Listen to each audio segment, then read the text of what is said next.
မကြခင်မင်္ဂလာဆောင်တော့မယ်မြို့ထဲမှာအိမ်ဝယ်ဖို့စုထားတဲ့စရံငွေတွေကိုဒီတက်တူတွင်းစုပ်ကြီးရဲ့အကုန်ပုံအောထည့်လိုက်တယ်သူများတွေနားမလဲတာကိုကျွန်တော်လည်းရှင်းမပြချင်ဘူးကြီးမားတဲ့ရေခဲမုန်တိုင်းကြီးမကြရောက်ခင်ကျွန်တော်ရဲ့တရုံအုပ်စုအတွက်အပူချိန်ထိန်ဘူတာယုံတွေကိုအပြီးတက်ဆင်ရမယ်ဒါဘာဖြစ်တာလဲမိုးရေတွေကမြေပြင်ကျတာနဲ့ဘာလို့ချက်ချင်းရေခဲဖြစ်သွားတာလဲတထေးကြောက်အမြန်ပြေးတော့ကားတွေအကုန်လုံးအေးခဲကုန်ပြီတစီးမှရွှေ့လို့မရတော့ဘူးညံလိ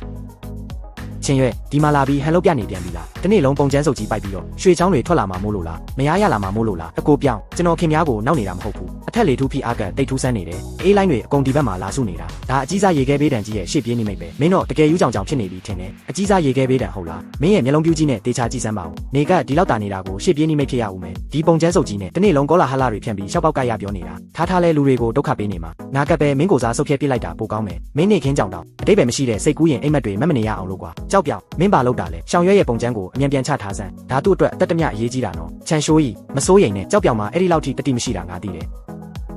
ယ်အကိုပြောင်းဘိုးကြချင်ရင်ခင်များကားကိတ်မှာပဲသွားဖို့ကြအဲ့ဒီမှာတောင်းကျမ်းကျင်တယ်လို့တောင်းကျမ်းဘယ်သူမှမတားဘူးဒီထဲမှာမြေပြင်နဲ့လေကြောင်းဆိုင်ရာရှိုးဝက်ဒေတာတွေပါတယ်ခင်များတာကိုသာတကယ်ဆုတ်ဖြဲလိုက်ရင်ခင်များတို့ရဲ့ကားစုပ်အစည်းပေါင်းများစွာအကုန်ရောင်းရင်တောင်ရောနိုင်မှာမဟုတ်ဘူးမင်းကငါ့ကိုရန်စရဲတယ်ပေါ့ချင်းရွဲမင်းလိုကောင်းစုပ်လေးကငါကုံစီပို့ဆောင်ရေးလောက်လာတာအနှစ်20ရှိပြီကိုဒီလမ်းပေါ်ကချိုင်းခွက်အကွေ့ကောက်မှန်တယ်များမျက်စိမိတ်ထားရင်တော့အကုန်သိတယ်စက်ကူစုပ်တရွက်နဲ့ငါ့ကိုလာစရာလို့ဆရာမလိုဘူးခင်များရဲ့အတွေ့အကြုံဟောင်းလေးကခင်များအသက်ကိုမကယ်နိုင်ဘူးရေခဲမိုးတွေရွာချလာပြီးလမ်းတွေအကုန်မှန်ချက်လို့ချောမို့အေးခဲသွားတဲ့အခါခင်များရဲ့ကားဝင်းထဲမှာငါးတိတ်တာလို့ပြီးသိမ့်နေတဲ့စီကမ်းမဲ့ဝိတ်ပိုတင်ထားတဲ့ကုန်တင်ကားကြီးတွေကခင်များအသက်ကိုနှုတ်မဲ့ခေါင်းတလားတွေပဲဖြစ်သွားလိမ့်မယ်တကယ်ပဲမင်းလေမဖန်ဆန်းနဲ့ကွာဒီနှစ်ကတည်ယူပို့ဆောင်ရေးလုပ်ငန်းတွေအကြီးကျယ်ပေါက်မဲ့နှစ်ကောင်းမဲ့ငါပိုက်ဆံတွေအများကြီးရှာမဲ့အချိန်ကလာဦးမှာကိုမင်းသာဒီတက်တူတွင်းစုပ်ကြီးထဲမှာတင်မဲနေစောင့်နေလိုက်မင်းရေခဲချောင်းလို့အေးခဲတည်သွားတဲ့အခါငါမင်းအတွက်စက်ကူငွေလာရှို့ပေးမယ်ဟဲ့လို့ရှောင်ရွဲငါတိုက်ခန်းရောင်းစင်တာကိုရောက်နေပြီမင်းမသိဘူးလားအဲ့ဒီအိတ်ခန်းသုံးခန်းပါတဲ့အခန်းကအရန်လူဝယ်နေကြတာမိသားစုတော်တော်များများကမျက်စိကျနေကြပြီမင်းအမြန်လှုပ်ဆန်းပါအဲ့ဒီစရံငွေ3သိန်းကိုငါကတ်ထဲအမြန်လွှဲပေးငါဒီနေ့ပါပဲဖြစ်အဲ့ဒါကိုကြိုတင်စရံချထားမှဖြစ်မှာမှန်တယ်ငါပြောတာကတော့အိမ်ဝယ်မဲ့ကိစ္စကိုငါတို့ခဏလောက်ရွှေ့ဆိုင်ထားလို့ရမလားရွှေ့ဆိုင်ရမယ်ဟုတ်လားချင်းရွဲမင်းငါကိုရှင်းပြောစမ်းမင်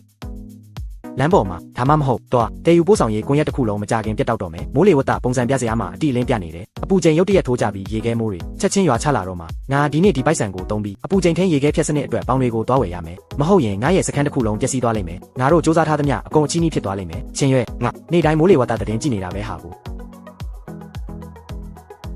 မှန်နဲ့ငါတောင်းပန်ပါတယ်ဒီတခါတော့ငါ့ကိုယုံပေးပါကွာဒီတဘာဝဘေးဒဏ်ကြီးကိုသာကြော်ဖြတ်နိုင်ခဲ့ရင်ငါတို့ရဲ့လေချောင်းလမ်းကြောင်းဖွင့်လိုက်တာနဲ့ဝင်လာမဲ့ငွေကမိုးပေါ်ကကြတယ်လို့အစမတန်များပြားမှာအဲ့ဒီခါကျရင်စရံငွေမပြောနဲ့အိမ်တလုံးလုံးကိုငွေပြေးချေပေးဝယ်နိုင်တယ်အစင်းမြင့်တိုက်ခန်းကျဲကြီးဝယ်ပြစ်မယ်ကြိုက်တယ်လို့အလှဆင်ပြီးနေကြမယ်လေချင်းရွဲငါ့ကိုစိတ်ကူးရင်လေလုံးတွေလာမထွားစမ်းနဲ့တော့နားကားလုံးလို့တော်လောက်ပြီဒီနေ့မင်းငါကိုပြက်ပြက်သားသားစကားတခုပဲပြောပိုက်ဆံကိုလွှဲပေးမှလားမလွှဲပေးဘူးလားတကယ်လို့မလွှဲပေးဘူးဆိုရင်ဒီမင်္ဂလာဆောင်ကိုဘယ်တော့မှမဆောင်တော့ဘူးချန်ရှိုးကြီးမြို့နယ်တဲ့ကစောက်လို့ရေးဖွဲ့တွေကိုချက်ချင်းသွားဆက်သွယ်လိုက်မြေတူးဆက်တွေလေကာစတီးပိုက်လုံးတွေနဲ့လိုအပ်တဲ့ပစ္စည်းကိရိယာအကုန်လုံးကိုအခုချက်ချင်းစိုက်တဲ့အရောက်သိမ်းခိုင်းလိုက်ရှောင်ရွဲမင်းတေချာပြန်စင်းစားပါဦးမင်းတကယ်ပဲဒီတောင်စုပ်ကြီးရဲ့ပိုက်ဆံတွေကုန်ပုံအောထဲတော့မလို့လားအဲ့ဒါမင်းမိဘတွေတက်တက်လုံးရှာထားတဲ့သွေးစွန်းချွေးစာငွေတွေလေကွာအကိုရှိုးကြီးမိမထွက်သွားရင်ကျွန်တော်နောက်မှပြန်လိုက်ခေါ်လို့ရသေးတယ်ဒီစခန်းသာပျက်စီးသွားရင်တော့ကျွန်တော်နဲ့ချီပြီးစူးစမ်းထားတဲ့ရင်းနှီးမှုတွေအကုန်လုံးအလားဟာဖြစ်သွားလိမ့်မယ်ဘာမှထပ်မပြောနဲ့တော့ကျွန်တော်ပြောတဲ့အတိုင်းသာလုပ်ပ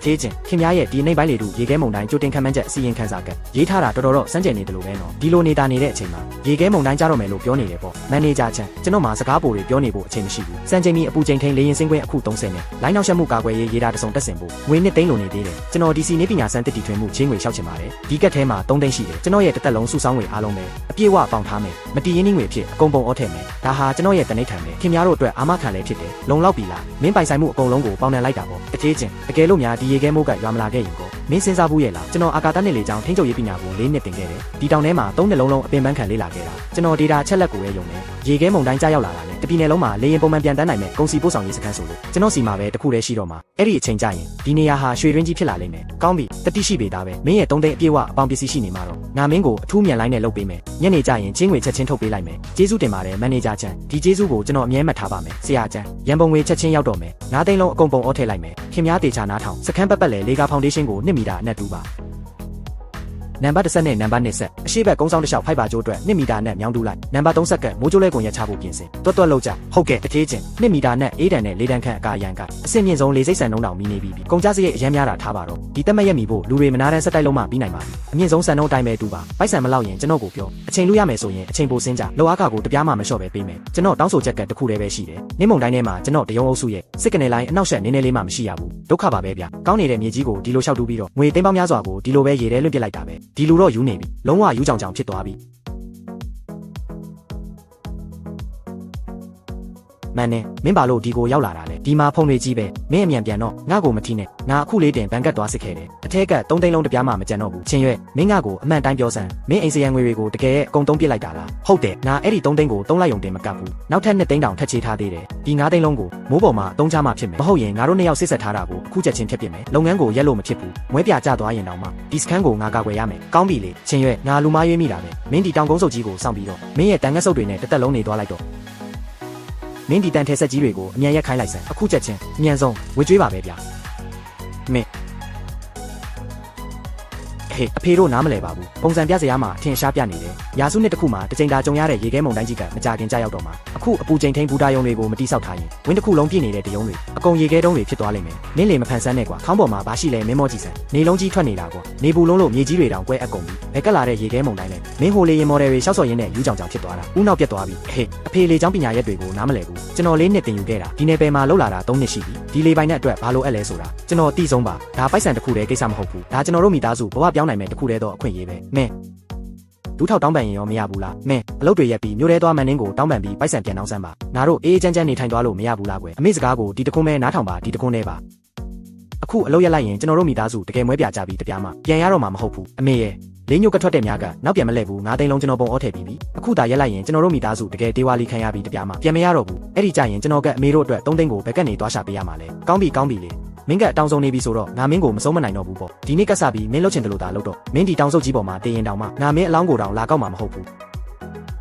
ဟောဒီကလူတွေလာကြည့်ကြပါဦးဟေ့ဒါငါတို့ရွာကလေရင်မှုကြီးချင်မဟုတ်လားသူ့အဆောင်ရောင်ခန်းသားပုံကိုကြည့်ကြစမ်းပါဦးမိမယူမဲ့ပိုက်ဆံကိုယူပြီးတော့တန်တုံးတန်စုပ်တွေအတွက်နန်းတော်ဆောက်ပေးနေတာလေရှောင်ရွဲရရာဒီဥရုကဒီလောက်တောင်ပူပြင်းနေတာခီးဝေးကပြေးဆွဲဖို့အကောင်းဆုံးချိန်ပဲမင်းရဲ့အဲ့ဒီ3သိန်းကိုတင်ထားပြီးစီနှစ်တိုင်ကီလောက်ပို့ဖြည့်ထားရင်မကောင်းဘူးလားမြေကြီးတဲ့အတင်းမြုပ်ပြစ်နေရတယ်လို့ဟုတ်ပါဗျမြို့ထဲကမိမတောင်ဒေါသထွက်ပြီးထွက်ပြေးသွားပြီးကြားတယ်ဒီမွဲတွေကောင်ကခေါင်းရမ်းမာတာတောင်ထဲကိုတိမ်ပေါင်းများစွာပစ်ထည့်လိုက်တာအတန်တစ်ချက်တောင်မကြားရပါလားကွာနာတာဆိုဒီပိုက်ဆံနဲ့ကားတစ်နှစ်စီးဝယ်ပြီးကုန်တင်ပြေးဆွဲတာစောစောစီးစီးတော့ချမ်းသာနေပြီကြောက်ပြောင်ဖယ်ဆန်းဟာမင်းကဘသူ့ကိုလာချောက်နေတာလဲငါဒီနေ့မဖယ်ပေးဘူးကွာမင်းကကိုဘာလုပ်နိုင်မှာမို့လို့လဲခင်ဗျားနဲ့အပိုစကားပြောနေဖို့အချိန်မရှိဘူးရွာသားချင်းချင်းမို့တတိပေးလိုက်မယ်ရေခဲမုန်တိုင်းမကြခင်ရောက်တော့မယ်ခင်ဗျားရဲ့ကုန်တင်ကားတန်းကြီးကိုအမြန်ဆုံးရေခဲတန်ခန့်အရေးတွေဖြစ်ထားလိုက်တာအကောင်းဆုံးပဲလင်းဖန်ဆန်းနဲ့ငါကုန်စီပို့ဆောင်ရေးလုပ်လာတာအနှစ်20ရှိပြီငါဖြတ်ခဲ့တဲ့တရားတွေကမင်းလျှောက်ဖူးတယ်လမ်းတွေထပ်တောင်ပုံများသေးတယ်ဒါကိုဘာခေါ်လဲတိလားဒါကိုစောင်းနောက်ပိုင်းနေတာတဲ့ရာဒီလို့ခေါ်တယ်ဒီနှစ်ကတဲယူပို့ဆောင်ရေးအော်ဒါတွေအကြီးကျယ်ပေါင်းမယ်နှစ်ပဲကိုမင်းကြတော့ပိုက်ဆံလဲကုန်မိမလဲထွက်ပြေးသွားတာတော့ငါကိုလာစရာလုပ်ဖို့မျက်နှာပြောင်းတိုက်နေသေးတယ်ပေါ့ခင်ဗျားရဲ့အနှစ်20အတွေ့အကြုံကစိုးရတဲ့တဘာဝဘေးဒဏ်ကြီးရှိမှတပြားမှတန်မိုးမရှိဘူးအဲ့ဒီကြမှာငိုပြီးကျွန်တော်စီအကူညီလာမတောင်းနဲ့ဒီခွေးကောင်လေးမင်းဘသူ့ကိုချိန်ဆနေတာလဲအကုန်လုံးပါဆက်ပိတ်ထားစမ်း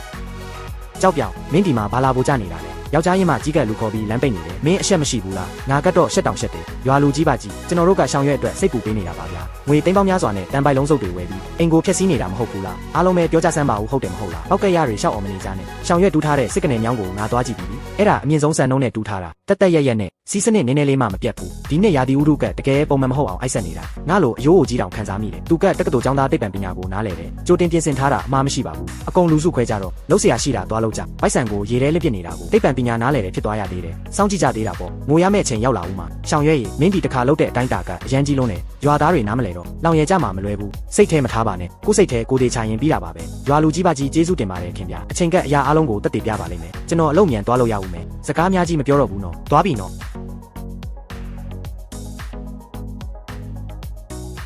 ်အကုန်လုံးယူနေကြတာပဲချင်းရွဲ့မင်းကတကယ်ကိုချင်းရွဲ့မင်းဒီနေ့နေမဝင်ခင်မှာအဲ့ဒီမြေတူးဆက်တွေကိုမရက်ခိုင်းဘူးဆိုရင်ငါတို့စစ်ဆက်ထားတာလုံးဝပြက်ပြက်ပြီပဲမင်းကစီဘယ်တော့မှလာမရှာနဲ့တော့စိတ်အေးထားပါစိတ်အေးထားတင်တာပေါ့ရေခဲမုန်တိုင်းပြီးသွားတဲ့အခါဒီနေ့ငါလုပ်ခဲ့သမျှအရာအလုံးကိုမင်းနားလည်လာပါလိမ့်မယ်အဲ့ဒီကြရင်မင်းသိလာမှာပါဆရာကျန်အချိန်နည်းနဲ့ထပ်တင်လိုက်ပါကျွန်တော်တို့2ရက်2ညမနားတန်းလုပ်ခဲ့ပြီးပြီနောက်ဆုံး1ညလောက်ပဲထပ်တီးခံပေးကြပါလောက်အားခကို3ဆအပြည့်ပေးမယ်တပြားမှမလျှော့ဘူးမနှက်ဖြန်မုန်းတဲ့ချိန်မတိုင်ခင်အပူချိန်ထိန်အကာရန်တွေကိုအကုန်တက်ဆင်ချီနှောင်ထားရမယ်တခုမှမကြံစေရဘူးတထေးချင်းညီအကိုတွေအကုန်လူရောစိတ်ပါပင်ပန်းနှွမ်းနေကြပြီလောက်တောင်မလုံနိုင်တော့ဘူးခင်ဗျားပြောသလိုရေခဲမုန်တိုင်းကြီးကတကယ်ကြလာမှာလားဗျာအလွန်အားကောင်းတဲ့အေးလိုင်းဗဟိုချက်ဖြစ်ပေါ်နေပြီမနှက်ဖြန်ငါတို့ရင်ဆိုင်ရမှာကရိုးရိုးနေမဟုတ်ဘူးလူကိုအသေးတက်နိုင်တဲ့ချွန်ထက်တဲ့ရေခဲမိုးတွေကိုဘာငေးကြည့်နေတာလဲတက်လာခဲ့ ဝက်ဦးတိုင်းကိုအသေးချက်ထားကြဆန်တလုံးလျော့တာနဲ့လေပြင်းတိုက်တဲ့အခါဒီတာဝါတိုင်းကြီးပြိုကျသွားလိမ့်မယ်တထေးချင်းအထူစားအပူချိန်ထိန်လေရင်ယုံ30လုံးစလုံးအမိုးအုပ်ပြီးအသေးတက်ဆင်ပြီးရပြီကျွန်တော်3ခေါက်ပြန်စစ်ပြီးပြီရေခဲစာအမှုံမွားမပြောနဲ့ရင်ကောင်းတကောင်တောင်ပြန်ဝင်လို့မရဘူးမြေအောက်အေးတန်ခံကျိုးလိုက်တွေကောနယ်နိမိတ်ဆက်ဆက်တဲ့နေရာတွေမှာလွတ်နေတဲ့အကွဲနေရာတွေရှိလားခင်ဗျားကျွန်တော်ကိုအမှန်တိုင်းပြောပါ2မီတာအနက်တူးထားပြီးပါပြီစက်မှုအစင်နှစ်ထက်အပူထိန်ဖလင်အုပ်ထားတယ်ဘယ်နေရာမှကွက်လက်မကြံစေခဲ့ဘူးမလုံလောက်သေးဘူးစာရွက်ပေါ်ကအရာတွေကိုကျွန်တော်မယုံဘူးကိုယ်တိုင်မျက်မြင်တွေ့မှရမယ်စွမ်းအားပြည့်လိုင်းနောက်ဆက်မှုကာကွယ်ရေးရတာဘူး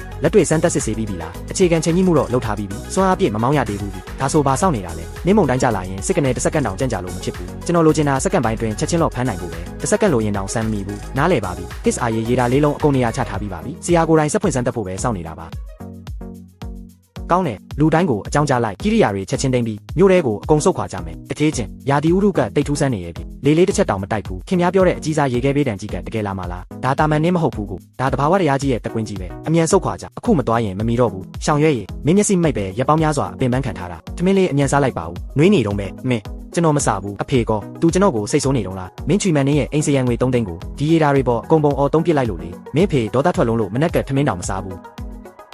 ူးဒီရက်ပိုင်းလေးကိုကြော်ဖြတ်နိုင်လိုက်တာနဲ့နောက်လာကြရင်အရင်တွေအကုန်လုံးကျွန်တော်ပြန်ရှာပေးနိုင်မှာပါအဲ့ဒီခါကျရင်လူတိုင်းကိုကျွန်တော်တက်တည်ပြမယ်ကျွန်တော်အယူမဟုတ်ဘူးဆိုတာကိုဆေးဆက်တာပြတ်သွားလဲပြတ်ပါစေတော့သူလိုချင်တာတည်ငြိမ်မှုကျွန်တော်လိုချင်တာကကျွန်တော်ရဲ့အလုပ်ကိုင်အောင်မြင်မှုလမ်းကြောင်းချင်းမတူတော့ရင်အတင်းတွဲထားလဲအတိတ်ပဲမရှိပါဘူးမင်းကဒီတန်ငက်ဆုပ်တွေအတွက်နဲ့အိမ်ပေါ်ရောက်တော့မဲ့မိမကိုတောင်မလိုချင်တော့ဘူးလား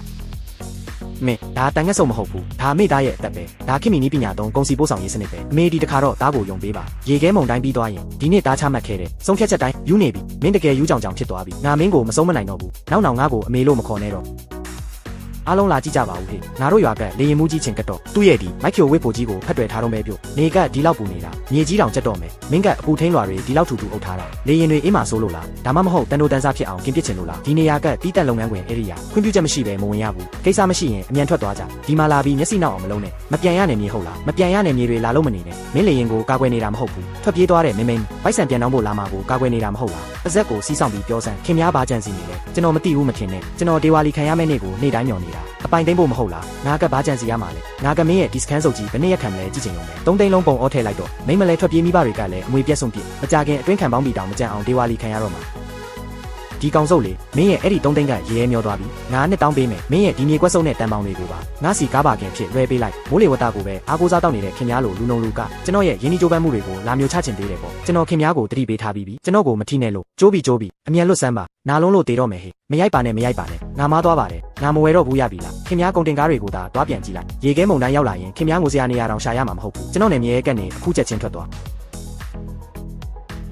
တထေးချင်းဒါကျွန်တော်စခန်းရဲ့အပူချိန်ထိန်ဆင်းတက်ပြေးလန်းအဆင့်မြင့်တင်ရေးစီမံချက်ပါကျွန်တော်ဒီနေ့လာတာကအနိမ့်ပိုင်းလေကြောင်းအရေးပေါ်ကယ်ဆယ်ရေးလမ်းကြောင်းဖြစ်တရားဝင်လျှောက်ထားဖို့ပါချင်းရွဲ့မင်းရဲ့စံနှုန်းကကမ္ဘာအဆင့်မီလေစိတ်တွေထက်တောင်ပိုမြင့်နေပါလားမင်းကဒီတက်တူတွင်းကိုခန်းတက်ကြီးအဖြစ်စောက်တော့မလို့လားတထေးချင်းအထက်လေတို့အေးလိုင်းကအဆုံးအဆင့်ကိုရောက်နေပြီအပူချိန်ထိုးကြပြီးရေခဲမုန်တိုင်းကအချိန်မရွေးကြားရောက်လာနိုင်တယ်အသက်ကယ်ဆယ်ရေးပစ္စည်းတွေကိုအနှိမ့်ပြန်မောင်းသူမဲ့စနစ်ဘက်ကိုမဖြစ်မနေပြောင်းလဲရမယ်မင်းကငွေကုန်ပုံအောထားယုံတင်မကပ်ဘူးတသက်တာပိုင်ဆိုင်မှုနဲ့အသက်ကိုပါအကုန်လောင်းကြီးထက်ထားတာပဲရွာသားတွေလည်းမင်းကိုအတော်လောင်ရဲကြတယ်မဟုတ်လားစာကက်လေးကတိတ်ငက်ရဲ့ရီမန်းချက်ကိုဘယ်နားလည်နိုင်ပါမလဲကျွန်တော်တဘာဝဘေးကိုမကြောက်ဘူးလူတွေရဲ့ဒုက္ခပေးမှုကိုပဲကြောက်တာကျွန်တော်ဘေးကကြောက်ပြောင်ရဲ့ကားဝင်းကကက်လျက်ဖြစ်နေတယ်အေးတန်ကာကွယ်ရေးအစီအမံလည်းမရှိဘူးရေခဲမုန်တိုင်းကြလာတာနဲ့သူ့ကားရန်ကြီးမူချပိတ်မိသွားလိမ့်မယ်အကြက်ရိုက်ပြီးဘာမဆိုလုပ်တတ်တဲ့သူစိတ်နဲ့နယ်နိမိတ်ကိုတူးဆိုပြီးကျွန်တော်ဖိုက်ပါလိုင်းတွေကိုဖျက်ဆီးမှစိုးရိမ်နေသူရဲမလားဆက်သွယ်ရေးဖိုက်ပါကြိုးလိုင်းတွေကိုဖျက်ဆီးတာဟာဥပဒေချိုးဖောက်တဲ့ရာဇဝတ်မှုပဲဒါကြောင့်ဒီနေ့ကျွန်တော်မှတ်တမ်းတင်ရုံတင်မကပ်ဘူးတထေးချင်းဘက်ကနည်းပညာရှင်တွေကိုမြေပြင်ဆင်းပြီးအတည်ပြုစစ်ဆေးပေးဖို့တောင်းဆိုတာပါနယ်နိမိတ်တစ်လျှောက်တရားဝင် electronic ကာကွယ်ရေးခြံစည်းရိုးခတ်ချင်ပါတယ်ကောင်းလေမဖြစ်ခင်ကကြိုတင်ကာကွယ်ထားတာပေါ့အလုပ်ကိုစစေးစေးလုပ်တတ်ပေးတာပဲငါတို့မျိုးနယ်မှာမင်းလိုတိတ်ပံပညာကိုနားလည်ပြီးနေပြူဟာရှိတဲ့တီထွင်ဆုံးဦးတီထွင်သူမျိုးလိုအပ်နေတာမြေတိုင်းပညာရှင်ကိုမြေတိုင်းကိရိယာတွေယူခိုင်းလိုက်ပစ်ကတ်ကားတစ်စီးမှာတန်းစကားတွေပြည့်တင်ပြီး9မိနစ်အတွင်းအောက်ထပ်မှာလူစုကြအပြည့်ဝကူညီထောက်ပံ့ပေးလို့တထေးချင်းကိုကျေးဇူးတင်ပါတယ်ရှောင်ရွက်စိတ်ချလက်ချရဲရဲဝံ့ဝံ့တာလို့မင်းရဲ့အစီအစဉ်ကစီမင်းဥပဒေနဲ့ညီညွတ်နေတဲ့၍ငါတို့ဌာနကမင်းရဲ့အခိုင်အမာဆုံးကြောထောက်နောက်ခံပဲအိုးတထေးချင်းပါလားဗလေကတိုက်ခတ်လိုက်လို့ဒီလောက်နာမည်ကြီးလူကြီးမင်းရောက်လာရတာလေပါလေဒီနေရာစုပ်ကြီးကိုချိတ်ပိတ်ဖို့လာတာလားလာပြီးရင်းနှီးတလူတွေလုံးမနေနဲ့ငါတို့ဒီနေ့လာတာချင်းရွက်ရဲ့လေကြောင်းစခန်းအတွက်အထူးလုံခြုံရေးပိုင်ဆိုင်မှုစစ်စစ်အတည်ပြုချက်လုပ်ပေးဖို့ပဲဘာကိစ္စကြီးလဲဗျအထူးလုံခြုံရေးဟုတ်လားတူတူးထားတဲ့တွင်းစုပ်လေးအနှဲငယ်နဲ့တင်အထူးလုံခြုံရေးဖြစ်သွားရသလားဗျနားမလည်ရင်ရှောက်ပေါက်ကြရမပြောနဲ့တထေးချင်းရဲ့ဒီအပူချိန်ထိန်လိုင်းနောက်ဆက်မှုကာကွယ်ရေးစင်တက်စနစ်ကတပြည်နယ်လုံးမှာအဆင့်မြင့်ဆုံးအနှိမ့်ပြန်ကုန်စီပို့ဆောင်ရေးစံနှုန်းပဲကြောက်ပြောင်ဒီမြင့်ကိုတေချာကြည့်ထားဒါတရားဝင်သတ်မှတ်ထားတဲ့နယ်နိမိတ်ပဲတလက်မလောက်ကျူးကျော်တာနဲ့ထောင်ထဲထည့်ပြီးစက်ချုပ်ခိုင်းပြစ်မယ်ခင်ဗျားဘသူ့ကိုလာချောက်နေတာလဲ ငါကားမောင်းစားနေတော့ကမင်းကကလေးပေါက်စလေးရှိသေးတာတန်းဆက်ကစုပ်လေးကထားပြီးတော့မိုးပေါ်ထိလာပိုကြချင်နေတာလားကြောက်ပြောင်မင်းရင်ကြေးပြောစမ်းဒီအကာရန်ချန်စီယိုကတရားဝင်မှတ်ပုံတင်ထားတဲ့အနှိပ်ပြန်လေချောင်းစောက်အောင်ကာကွယ်ရေးစုံပဲဥပဒေနဲ့အပြည့်အဝညီညွတ်တယ်အတိကလေချောင်းစောက်အောင်ကာကွယ်ရေးစုံဖျက်ဆီးခြင်းလုံးဝမပြုဖောက်ဖျက်ပါကရဲတပ်ဖွဲ့ထံလွှဲပြောင်းရေးယူမည်လို့ရေးထားတယ်တထေးကျင်းခင်များလည်းအရန်ပလိုက်လုံးတာပဲဗျချန်စီယိုလေးခတ်တာကိုဒီလောက်ထိဥပဒေပုံမှန်တွေတက်ဖို့လို့လားကျွန်တော်တို့ကတရားရဲသားတွေဖြစ်လာတာဘယ်နှစ်ရှိပြီလဲခင်များကဒီလူပေါက်စလေးဘက်ကနေကျွန်တော်ကိုလာနေကွနေတာပေါ့ဟုတ်တယ်ဘာလို့လဲဆိုတော့ငါကတောက်ရန်တီလုံးလို့ပဲမင်းဘလို့ကောင်မျိုးလဲဆိုတာဒီတန်းစကာချန်စီယိုကမင်းလိုလူရုံမာမျိုးကိုကာကွယ်ဖို့ကာထားတာပဲကိုငါလဲကြည့်ချင်သေးတယ်ဒီလိုနေတာနေရဲ့နေခင်းကြီးမှာမင်းတို့ကဘလို့ရေခဲမုန်တိုင်းကိုကာကွယ်ပြမလဲဆိုတာအပေါက်ချွတ်တွေကြောက်ပြောင်ကျွန်တော်ခင်များကိုနောက်ဆုံးအချိန်သတိပေးမယ်မိုးလေဝသဌာနကထုတ်ပြန်ထားပြီးရှားပါဆိုးရွားတဲ့ရာသီဥတုသတိပေးချက်ထုတ်ထားတယ်ခင်များရဲ့ကားတန်းကိုတရားမဝင်ဝိတ်ပိုတင်တာချက်ချင်းရက်ပြီးအေးတန်ခံထိမ့်သိမ့်မှုချက်ချင်းလုပ်ပါအရေးမဆိုင်ပဲဆက်နေရင်တော့ပြဿနာတက်ရင်ခင်များကိုယ်တိုင်တာဝန်ယူရလိမ့်မယ်တိပါပြီဗျစကားရမ်းများတာပဲငါကားတွေအကုန်ပြေးတော့မယ်ဒီအချိန်မှပြေးဆွဲတာရက်လိုက်ရင်ငါစီးပွားလန်းကိုလာဖြတ်တာပဲကိုမြင်ကြလားဟဲ့ဒါငါရဲ့တက်မဟာကြီးပဲကိုတွတ်လောက်ကြဆန်းလက်တွတ်လို့ဒီပင်လဲစားအသားငါစိမ့်တွေကိုကားပေါ်အတင်းထိုးသိပ်ထဲဆန်းတစည်းမှမလွတ်စေနဲ့ကြားလားဟဲ့ရာဒီဥရုကအုံမိုင်းပြီးထူးဆန်းနေရဲ့ဒီမနဲ့သတင်းကြည့်လိုက်တော့အပူချိန်ထိုးကြတဲ့နင်းမုံတိုင်းကြီးတကယ်လာမှာတဲ့တာမန်နောက်ပြောင်နေတာမဟုတ်ဘူးမင်းပါတီးလို့လေအဲ့ဒါပညာရှင်တွေကမျိုးသားတွေကိုရှောက်ချောက်နေတာမင်းကပါယုံနေရသလားငါတို့ကုန်စီပို့ဆောင်လာတာအနှစ်20ရှိပြီဘလို့ရာဒီဥရုမျိုးမကြုံဘူးသေးလို့လေအကိုပြောင်းလေးဝင်းတဲ့ကအခြေအနေကိုကြည့်ပါဦးတတိချင်းတို့တောင်ရောက်လာကြပြီကျွန်တော်တို့နင်းနာရာတွေတကယ်မလဲဘူးလားဗျာဒါရလဲရမယ်ဟုတ်လားဒါရလဲလိုက်ရင်ပိုက်ဆံတွေထွက်လာမှာမို့လို့လားပိုစာကြပိုးယူရဲ့ခေါင်းထဲချေးတွေပြည့်နေတာမင်းကပါလိုက်ယူနေတာလားနောက်ထပ်တန်ပိုးတင်လိုက်စမ်း3ရက်ပဲလမ်းက3ရက်လောက်ဆက်ပွင့်နေတဲ့၍ငါကားတန်းကငွေကုန်ရှင်းယူနိုင်မှာအဲ့ဒီခါကျရင်ငါပိုက်ဆံတွေကိုလက်ညောင်းအောင်ရေးတွဲရတော့မှာအဲ့ဒီကျရင်ငါရိုးရိုက်စည်းဝယ်ပြင်မယ်သူ့ရဲ့ချန်စီယိုးစုပ်ရှိမှာနေတိုင်းရက်ပြီးဟွန်းတီးပြမယ်ဒီဆိုပြီးဟိုအယူကောင်ဒေါသထွက်ပြီးတေသွားအောင်လုပ်ပြင်မယ်တတိပြောသမျှကအမှန်ကြီးပါပဲဗျာဒါကတော့အေးလေလိုင်းတွေတိုက်ခတ်နေတာတောက်ရမ်းကြောက်စရာကောင်းလိုက်တာဒီဒလက်တွေကိုကြီးစန်းတမနီသားတွေလိုမာကြောနေတာပဲဒါချောချောမောမောပြန်တက်နိုင်မယ်ဆိုရင်မိုးကောင်းကင်ရဲ့ထိတ်တန်းပရင်ကြီးဖြစ်လာမှာတေချာတယ်ဘယ်သူမှတားလို့ရမှာမဟုတ်ဘူးအေးလိုင်းမျက်နှာစာဖြစ်တန်းလာပြီးပြင်းထန်တဲ့ရင်ငွေနဲ့တွေးဆုံသွားပြီးလေထုကျက်စင်အကုန်အေးခဲဆူစီးနေပြီးအဆုံးစုံအခြေအနေကိုရောက်နေပြီးအခုကနောက်ဆုံးအစပြိုးချက်တစ်ခုပဲလိုတော့တယ်အဆုံးစုံအခြေအနေဟုတ်လားဘာအတိတ်ပဲလဲဗျနားလည်လွယ်အောင်ရှင်းရှင်းလေးပြောပါဦးကျွန်တော်ဒါတွေနားမလည်ဘူးအတိတ်ပဲကအခုရေခဲမိုးလေးနဲ့ရွာချလိုက်တာနဲ့လေပြေလေးပဲတိုက်ခတ်ရင်တောင်မှမြေပြင်ကားလမ်းကုန်ရက်တစ်ခုလုံးရုတ်တရက်အေးခဲသွားပြီးချက်ချင်းလုံးဝပြတ်တောက်သွားလိမ့်မယ်ရေခဲပြင်ကြီးဖြစ်သွားမှာဒါဆိုကားတွေအကုန်တန်ခေါင်းတလားတွေဖြစ်ကုန်မှာပေါ့အပြင်မှာတန်ဖိုးတန်းချီတဲ့ပင်လယ်စာတားငါးစိမ့်တွေတင်ထားတာနော်ဒါတွေဒါအကုန်အေးခဲပျက်စီးသွားရင်လာပြီးအနက်ရောင်နဲ့အပြာရောင်နှစ်ထက်တတိပေးချက်ထွက်လာပြီးအလွန်အေးခဲတဲ့လေထုထုထဲကြီးတောင်တန်းကိုကြော်ဖြတ်လာပြီးငါတို့ဘက်ကိုအမြန်နှုံးနဲ့ချင်းကပ်လာနေပြီးတောက်ကျိုးနဲ့ထင်ထားတာထက်တောင်ပုံမြန်နေပါလားဒါပေမဲ့မိုးမောင်နေတာကလွဲလို့နင်းလဲမကြသေးဘူးရေခဲမုန်တိုင်းလာမဲ့ပုံစံမှမပေါက်တာအပြင်မှာကြည့်ပါဦးလှုပ်ရှားမှုဘာမှမရှိဘူးအဲ့ဒါပဲအကြောက်စရာအကောင်းဆုံးနေရာပေါ့လေထုအေးခဲမှုကအထွတ်ထိပ်ကိုရောက်နေတာရေခဲမိုးရွာချလာရင်ဘာချက်ပြမှုမှရှိမှာမဟုတ်ဘူးမင်းကိုနှုတ်ဆက်အတီးပေးလိုက်မယ်ထင်နေလားအိမ်မက်နေလိုက်ဒါဆိုကျွန်တော်တို့အခုဘာလုပ်ကြမလဲဗျာလူတွေအမြန်ကားပြီးအတင်းကုန်တင်ပို့ခိုင်းမလားနင်းနေဖြစ်ကဲနိုင်တလောက်ကဲရအောင်လေမမီတော့ဘူးအခုလမ်းပေါ်ထွက်ရင်ကားပြီးချော်ပြီးတင်မာတေးချတယ်ကုန်ပစ္စည်းလည်းမရပဲလူပါအသက်ပါသွားလိမ့်မယ်အန်ကျိတ်ပြီးရင်းဆိုင်ရုံပဲရှိတယ်မင်းသွားပြီးအပူချိန်ထိန်ရေခဲဖြက်စနစ်ကျိုးလိုက်အားလုံးကိုစစ်စေတလိုက်မှမလွတ်စေနဲ့သွားအမြန်လုံး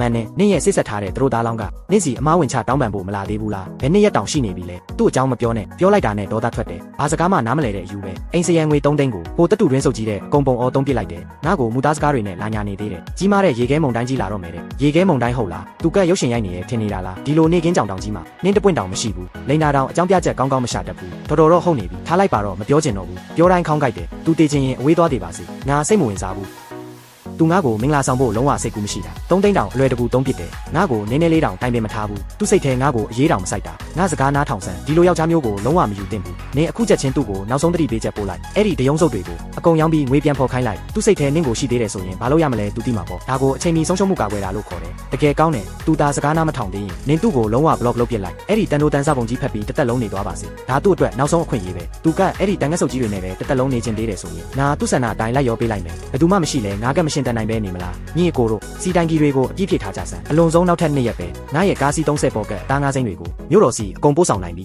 အဲ့ဒီကြရင်ငွေရှင်းပြီးခွဲဝေယူကြမယ်မင်းတို့ကိုတပြားမှမလျှော့စေရဘူးမိုးလေဝသခန့်မှန်းချက်မှာပြောထားတာဒီညအပူချိန်ထိုးကြပြီးရေခဲမိုးတွေရွာချမယ်တဲ့ဗျချော်မလဲကာကွယ်ရေးဘီးကျိုးပြားတွေမဝယ်ထားဘူးလားတကယ်ဒါအေးခဲသွားရင်ဒီကုန်ပစ္စည်းတန်ရာချီကဒီမှာပဲအကုန်တင်ကြံရတော့မှာနော်လင်းဖန်ဆန်းနဲ့မြို့သားတွေကမိုးလေဝသအကြောင်းဘာတော့ချင်းမှမသိပါဘူးကွာငါကားမောင်းစားလာတာဘဝတဝက်ရှိပြီဒါကိုအေးလိုင်းကကုန်ပစ္စည်းဈေးကောင်းစေရလို့ခေါ်တယ်ကွာနားလေလားပင်လယ်စာဆိုတာအေးခဲနေမှပိုလက်ဆက်တာယာတီဥရုအေးလေလေ ရေးပိုစေးကောင်းလေပဲဘီးကပြားဝယ်ရမယ်ဟုတ်လားအဲ့ဒီအလာကားပိုက်ဆံတွေဖြုံးမဲ့အစားစီနှစ်တိုင်ကြီးလောက်ပို့ဖြစ်ထားတာပိုကောင်းမယ်ငါရဲ့ကုန်တင်ကအစီ30ဟာဒီဆောင်ရဒီမှာရွှေတွေအလူအရက်တဲဆောင်လာတယ်လို့ပဲကွာဟုတ်ပါဗျတထေးကြောက်ကငါတို့ရွာရဲ့ကုန်စီပို့ဆောင်ရေးအကြီးစားလုပ်ငန်းရှင်ပဲအတွေ့အကြုံအပြည့်ရှိတယ်ဘေးကက်ချင်ရွဲလို့မှမဟုတ်တာတောက်ပေါက်ကက်ရတွေရှောက်လုပ်နေတာလေရင်မူးကြီးချင်ကတ်တော့အထဲမှာခေါင်းရှုပ်ပြီးပုံနေတော့မယ်အပူထိန်းစတွေဒီလောက်ထူထူအုပ်ထားတာလေရင်တွေအပူလုံးပြီးပျက်စီးသွားဦးမယ်ဘေးဝင်းကဒီလေရင်ရုံဆောက်ထားတာတော်တော်စနစ်ကြတာပြီအင်တင်နာတွေရေတာတွေကိုကြည့်ပါဦးအနည်းဆုံးတော့တင်ကနန်းလောက်ကုန်ပါပဲအားစနစ်ကြတာလေကွာအဲ့ဒါကပိုက်ဆံဖြုံးတဲ့ OEC တွင်းနဲ့ကြီးပဲငါရဲ့ဒီပင်လဲစာတွေကိုတက်နဲ့ချီရောင်းပြီးတာနဲ့ပိုခွေးမသားကိုပိုက်ဆံနဲ့ပေါက်တက်ပြမယ်ကြည့်နေစမ်းတထေးကြောက်ဟိုဘက်ကိုကြည့်ပါဦးအဲ့ဒါပါကြီးလေရှောင်းရွက်အပူချိန်ထိန်ရေခဲဖြက်စနစ်၄ခုစလုံးစစ်ဆေးပြီးပါပြီလိုင်းတွေပြဿနာမရှိဘူးလျှက်စစ်တပ်အားပုံမှန်ရှိနေတယ်အချိန်မရွေးစက်တင်လဲပတ်နိုင်ပါပြီကောင်းပြီလူတိုင်းအတွင်းဘက်ထိန်းချုပ်ခန်းထဲဆုတ်ခွာကြအပြင်မှာတယောက်မှမကြံခဲ့စေနဲ့အမိုးပိတ်လိုက်တော့ဖျားရည်ဒါကတကယ်တိတ်ပံစိတ်ကူးရင်ခံတက်ကြီးကြနေတာပဲရှောင်းရွက်မင်းဒီဟာကြီးကိုတကယ်တိစောက်နိုင်ခဲ့တာပဲဒါဘလို့ဖြစ်တာလဲမိုးရေတွေကမြေပြင်ကျတာနဲ့ဘာလို့ချက်ချင်းရေခဲဖြစ်သွားတာလဲဒါတောက်ကျိုးနဲ့ဘာစမ်းကြဲရဲ့အရာကြီးလဲတထေးကြောက်အမြန်ပြေးတော့ကားတွေအကုန်လုံးအေးခဲတွေကုန်ပြီတစီးမှရွှေ့လို့မရတော့ဘူးအမြန်ပြေးကြငါကုန်ပစ္စည်းတွေငါပိုက်ဆံတွေပါလားကွာတောက်ကျိုးနဲ့အကုန်သွားပြီသိန်းပေါင်းများစွာတန်ကုန်တွေအကုန်စာချုပ်ဖြတ်သိမ်းခံရပြီမွဲပြကြပြီဒေဝါလီခံရပြီရေခဲမုန်တိုင်းရောက်လာပြီငါကားတွေစက်နိုးစမ်းကွာနည်းနည်းလောက်လှုပ်ဆန်းပါတောက်ကျိုးနဲ့ရဲ့ငါကားတွေကုန်ပစ္စည်းတွေကုန်တော့မယ်တထေးကြောက်မထုပါနဲ့တော့အလကားပဲရေခဲတွေကအင်ဂျင်ထဲထိအေးခဲပိတ်ဆို့သွားပြီခင်များထုခွဲပြီးရင်တော့လှုပ်ရှားလို့မရတော့ဘူးသွားပြီအကုန်လုံးတောက်ကျိုးနဲ့ပျက်စီးကုန်ပြီဗျာတန်းနဲ့ချီရောင်းရတော့မယ်ငါကုန်ပစ္စည်းတွေပါကွာတန်းပေါင်းများစွာအကုန်ဆုံးရှုံးသွားပြီအကုန်လုံးဝရက်တန့်သွားပြီတထေးကြောက်ကျွန်တော်တို့ဒီနှစ်ပိုက်ဆံရှာဖို့မပြောနဲ့လမ်းကြီးပေးဖို့ပိုက်ဆံတောင်အကုန်ပြုတ်သွားပြီတပြားမှတောင်မကြံတော့ဘူးရှောင်းရွက်အံ့ဖွယ်ပါပဲဗျအပြင်မှာတောက်ကျိုးနဲ့ရေခဲတိုက်ကြီးဖြစ်နေတာကိုငါတို့စီကက်တစည်းမှဘာမှမဖြစ်ဘူးမင်းဒီသိန်းပေါင်းများစွာတုံးခဲ့တာအလဟတာမဖြစ်ခဲ့ဘူးတကယ်အလာကားမဖြစ်ခဲ့ဘူးဗ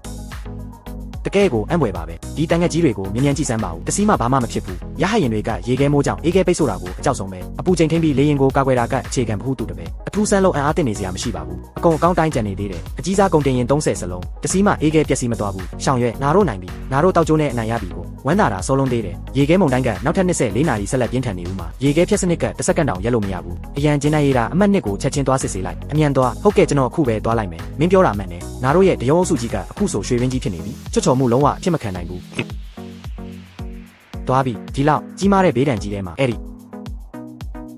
ီဆန်တောင်ထဲမှာအေးခဲတွေသွားရင်တောင်မှဟိုကောင်လေးကိုငါစီပြန်ရှာခေါ်လာရမယ်သူကငါတို့ရဲ့သားလေးကြောက်ပြောင်ရဲ့ကားတွေကိုကြည့်ပါဦးအကုန်ပျက်စီးသွားပြီလေကာမန်တွေတောင်အကွဲကုန်ပြီတိမ်ပေါင်းများစွာနဲ့ဝယ်ထားတဲ့တန်ပေါင်တွေရဲ့အဆုံးသက်အခြေအနေပါလားကွယ်ဒီလိုတဘာဝဘေးဆိုးကြီးကိုတားဆီးနိုင်ပါမလားပြောစမ်းပါဦးငါတို့ရှောင်ရွက်ရဲ့ဟောဒီတန်ပေါင်စုပ်လေးတွေကခံနိုင်ရင်ရှိပါမလားမခံနိုင်ပါဘူးကွာဒီနေ့မုံတိုင်းကတောက်ကျိုးနဲ့တိတ်ထူးဆန်းလုံးနဲ့ငါတို့ချင်းမိသားစုတော့ဒီတခါတော့လုံးဝမွဲပြကြဒေဝါလီခံရပြီသွားကြစို့ဘာပဲဖြစ်ဒါကိုအရင်ပြန်ရှာခေါ်ရမယ်အဖို့ကြီးရှင်ကျမကိုနည်းနည်းလောက်စိတ်ဆွဲကြည့်စမ်းပါဦးရေခဲမရိုက်ဘူးကာကွယ်နိုင်ခဲ့ပြီအကုန်အကောင်းတိုင်းကြံနေသေးတယ်ရှောင်ရွက်ငါတို့ကိုမညာခဲ့ဘူးဒီကောင်လေးငါတို့ကိုလိန်ပြောခဲ့တာမဟုတ်ဘူးဟေးမင်းရှောင်ရွက်ရေမင်းဒါကိုတောင်းပန်ပါတယ်ကွယ်အမေကပဲအိုကြီးအိုမှာမစင်စားတတ်ခဲ့တာပါအမေတိတ်ပံပညာကိုနားမလဲပဲတကိုင်းနဲ့တောင်သားကိုရိုက်ခဲ့မိတယ်ဒါရဲ့အဖေသားကိုတောင်းပန်ပါတယ်ကွာအမေကသားကိုသားဖြစ်အတိမတ်မပြူတော့ဘူးလို့တောင်ပြောခဲ့မိတယ်အမေတကယ်တွေဝေမိုက်မဲခဲ့တာပါကွယ်ဟေးမင်းအဲ့ဒီလိုစကားတွေမပြောပါနဲ့ဒါအဖေတို့အမေတို့အပြစ်မဟုတ်ပါဘူးဆယ်စုနှစ်ချီတဲ့ကုန်းလန်းတယ်ယူပို့ဆောင်ရေးအတွေးခေါ်ဟောင်းတွေကအဖေတို့ရဲ့အတွေးတွေကိုပိတ်လောင်ထားခဲ့လို့ပါတခါမှမမြင်ဘူးတော့နားမလဲတာတဘာဝကြပါတယ်မန်နင်းလဲထွက်ပြေးသွားတယ်အိမ်စရန်ငွေတိမ်ပေါင်းများစွာလဲကုန်သွားတော့အမေညာတိုင်းအိမ်မပြောခဲ့ဘူးကွယ်အမေတေချာကြည့်လိုက်ပါဦးဝင်းတစ်ခုလုံးပြည့်နေတဲ့ဒီတရုံအုပ်စုကြီးဟာကျွန်တော်တို့ရဲ့အားကိုအားထားပဲအပြင်ကကုန်းလန်းကုန်ရက်တစ်ခုလုံးအကုန်ပြတ်တောက်ပျက်စီးသွားပြီမနှက်ဖြန်နေထွက်လာတာနဲ့ကျွန်တော်တို့ဟာတပြည်နယ်လုံးမှာတစ်ခုတည်းသောအသက်ကယ်ပစ္စည်းတည်ယူပို့ဆောင်ရေးလေကြောင်းလိုင်းဖြစ်လာမှာအဲ့ဒီအခါကျမှအမေကြည့်လိုက်တင်ကနန်းလောက်ကဘာမှမဟုတ်တော့ဘူးအကိုကြီးနဲ့အမကြီးကြီးကြစမ်းပါဦးဒီလေရင်တွေကအခုဆိုရင်တောက်ကျိုးနဲ့အရှားပါဆုံးရတနာတွေချစ်နေပြီမကြခင်မိုးပေါ်ကကြတယ်လို့တည်ယူပို့ဆောင်ကအဆက်မတန်ရတော့မှာတင်ကနန်းလောက်ကအမှုတောင်မထားရတော့ဘူးခင်များတို့ရဲ့ရှောင်ရွက်ကတော့ဒီတခါတော့တကယ်တထေးကြီးဖြစ်တော့မယ်တားကောင်းသားတော်မောင်လေးရဲ့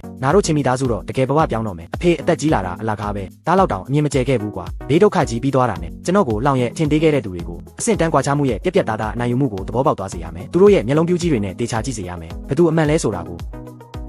လေရင်မှုချင်းတကားဖွင့်ပေးပါဦးပြဆေးရုံကအရေးပေါ်လူနာတွေမခံနိုင်တော့ဘူးဗျခင်များရဲ့တရုံနဲ့အသက်ကယ်ပေးဖို့ပဲစောင့်နေကြတာပါကျွန်တော်တစ်ခေါက်ကိုတသိန်းပေးမယ်လက်ငင်းငွေချေမယ်တထေးချင်းခင်များရဲ့တရုံအစင်း30ရဲ့တည်ယူပို့ဆောင်ရေးစွမ်းရည်ကိုကျွန်တော်အကုန်ကန်ထရိုက်ယူမယ်တွေးရည်ကြီးတွေကိုလေချောင်းကတ်နေအရေးပေါ်ချပေးဖို့လိုနေတယ်ဆေးရုံဘက်မှာအသက်ကယ်ဖို့စောင့်နေကြတာဗျမင်းရဲ့တသိန်းသွားလာခွင့်လိုက်စမ်းငါတသိန်းခွဲပေးမယ်တထေးချင်းကျွန်တော်မြို့တော်ရဲ့အကြီးဆုံးဒင်းချေပင်လယ်စာကုန်တိုက်ရဲ့မန်နေဂျာပါကျွန်တော်တို့ရေရှည်လေချောင်းပို့ဆောင်ရေးစာချုပ်ချုပ်ကြရခင်များရဲ့တည်ယူပို့ဆောင်ရေးကိုကျွန်တော်လိုချင်တယ်ရှောင်ရွက်မင်းကြားတယ်မဟုတ်လားပုံမှန်ဆိုအများဆုံးထောင်ကနန်းလောက်ပဲရှိတဲ့ကားခတ်ကအခုဆိုသူတို့တသိန်းခွဲအထိဈေးတင်ပေးနေကြပြီတပြည်နယ်လုံးကုန်းလန်းတွေအကုန်ပြတ်တောက်သွားတော့ငါတို့စီမှာပဲတခုတည်းတော့လေချောင်းလွှမ်းမိုးခွင့်ရှိနေတာကွာချမ်းသာပြီဟဲ့ဒါကလုံးဝလက်ဝါးကြီးအုံနိုင်တဲ့အခွင့်အရေးပဲတသိန်းခွဲကအများဆုံးမဟုတ်သေးဘူးသူတို့ကိုဆက်ပြီးဈေးပြန်ခေါ်ခိုင်းလိုက်တကားဖွင့်ပြီးလေချောင်းလမ်းကြောင်းကိုလေလံပစ်မယ်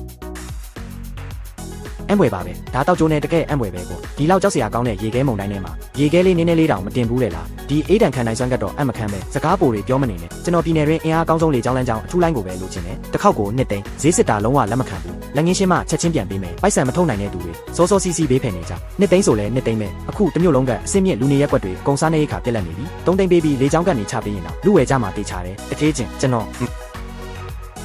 စိတ်မလောကြပါနဲ့အားလုံးအခွင့်ရေးရပါမယ်တန်းစီကြတောက်ကျိုးနဲ့တယောက်ချင်းစီလာကြဆန်းထေးတထေးကျေးဇူးပြုပြီးကဲပါဦးဗျကျွန်တော်ကားထဲမှာလုံးဝမပုတ်သေးတဲ့ပင်လယ်စာဖာနှဲငယ်ကြံပါသေးတယ်တရားမဟုတ်ဘူးတပိတာကို10ပြားပဲထားပါတော့အကုန်ယူသွားပေးပါဗျလက်ဆန်း10ပြားဟုတ်လားတောက်ကျိုးနဲ့ဓာတွေကအေးခဲ့ပြီးပုံနှံနေရဲ့အသေးကောင်းတွေကြီးပဲအလားကားပေးရင်တောင်ယုံလို့မယူဘူးတထေးတောင်းပန်ပါတယ်ဗျတောင်းပန်ပါတယ်ကျွန်တော်မှာကားဝယ်ထားတဲ့ချင်းငွေတင်းချီပေးစရာကြံသေးတယ်ဗျဒေတာကိုလက်ပိုက်ကြည့်မနေပါနဲ့ဗျမကယ်ဘူးဟုတ်လားမင်းကိုယ်တိုင်မိုင်းမဲတာဘသူ့ကိုအပြစ်တင်ရမှာလဲဟိုဘက်ကတထေးချင်းကိုကြည့်လိုက်ဦးတိမ်ပေါင်းများစွာတဲ့အပူချိန်ထိန်စခန်းဆိုတာသူ့အတွက်ဘာမှမဟုတ်ဘူးသူဒီနေ့တရက်တည်းရတဲ့အသားတင်မြက်ကမင်းရဲ့ဒီလိုကုန်တင်ကားစုပ်အစီတရတောင်ဝယ်လို့ရတယ်မင်းကဒီမှာလာပြီးတပိတာ30ပြားနဲ့လာရောက်နေသေးတယ်ဖဲဆန်း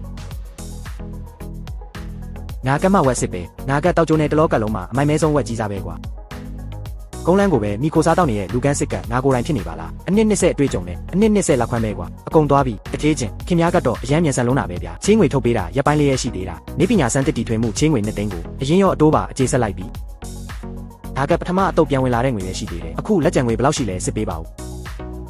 သိန်း100တထေးချင်းခင်များဒီရပ်ပိုင်းလေးအတွင်းမှာပဲအသားတင်မြတ်သိန်း100တောင်ရလိုက်တာပေါ့ဒီပိုက်ဆံကိုကျွန်တော်ဆက်လက်ရင်းနှီးမြှုပ်နှံသွားမယ်တကံပါလုံးဆိုင်ရာတရုံးအုပ်စုထိန်းချုပ်ရေးကွန်ရက်အဆင့်မြင့်တင်မှုထဲမှာပေါ့အနှိပ်ပြန်လေချောင်းစီးပွားရေးကအလားအလာအရန်ကောင်းတယ်ဒီလောက်ငွေလေးကဘာဟုတ်သေးလို့လဲပွဲကောင်းကနောက်မှလာမှာမှန်နဲ့နင်အလုပ်တစ်ခုအမြန်ရှာပါတော့ဟာဒီမှာနေ့တိုင်းအောင်ပြီးခောက်ဆွဲပြုတ်ပဲစားနေရတယ်ဒါလူနေရဲ့ဘဝမှာမဟုတ်တော့တာကားလမ်းတွေအကုန်ပိတ်သွားပြီးအစားအသောက်ပို့ခိုင်းဖို့တောင်မှလို့မရတော့ဘူးငါတို့နှစ်ယောက်ထောင်ကျနေတာနဲ့ဘာတူးလို့လဲငါကရောဒီလိုနေချင်လို့လားပိုအယူချင်ရွက်တာအိမ်စရန်ငွေ3သိန်းကိုပိုတက်တူတွင်းစုပ်ကြီးတဲ့အကုန်လွင့်မပြစ်ခဲ့ရင်ငါအခုဆိုတိုက်ခန်းတစ်ထဲမှာပရိဂောကတွေရွေးပြီးအပူပေးစနစ်ကြည့်နေလောက်ပြီနင်နဲ့ဒီအငှားအိမ်စုပ်လေးထဲမှာလာချင်းချက်နေစရာလိုမလားအထူးသတင်းတင်ဆက်မှုလက်တလောပြီးဆုံးသွားခဲ့တဲ့ရာစုနှစ်တစ်ခုအတွင်းအဆိုးရွားဆုံးအပူချိန်ထိုးကျရေခဲမုန်တိုင်းကြီးထဲမှာတပြည်နယ်လုံးလမ်းပန်းဆက်သွယ်ရေးကွန်ရက်တစ်ခုလုံးဟာအကြီးကျယ်ပျက်စီးဆိုးရွားတဲ့ထိုးနှက်ချက်ကိုကြုံတွေ့ခဲ့ရပါတယ်နေရာတစ်ခုတည်းကတာမှန်နဲ့ဒါနဲ့ရဲ့သူတို့သားလောင်းဟောင်းမဟုတ်ဘူးလားသူပြည်နယ်ရုပ်မြင်သံကြားသတင်းမှာပါလာပြီးသူဝယ်ခဲ့တာကတန်ပိုင်လုံးစုပ်တွေနဲ့ရုပ်လေရင်တွေမဟုတ်ဘူးလားဘလို့လုပ်ပြီးတမျိုးလုံးရဲ့တစ်ခုတည်းတော်လေချောင်းအတိကသွေးကြောကြီးဖြစ်သွားရတာလေဒါဘလို့လုပ်ဖြစ်နိုင်မှာလဲလူကြီးမင်းချင်းဒီတစ်ချိန်မှာတင်းရဲ့အလုံးပြတ်သားတဲ့လေချောင်းခြေကန်အဆောက်အုံစီမံမှုကြောင့်လမ်းပန်းဆက်သွယ်ရေးပြတ်တောက်နေတဲ့ဈေးကွက်ထဲမှာတင်းရဲ့တရုံအုပ်စုဟာအစပေါင်းရာချီတဲ့မယုံနိုင်စရာဈေးကွာချချက်အမြတ်အဆုံးတွေကိုရရှိခဲ့တယ်လို့ကြားသိရပါတယ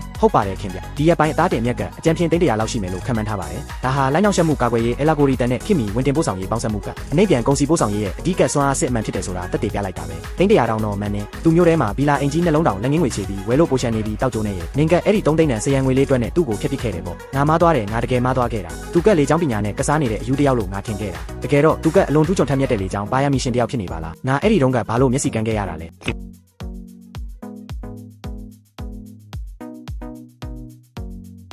ဲငါ့ကိုဘလော့လုပ်သွားပြ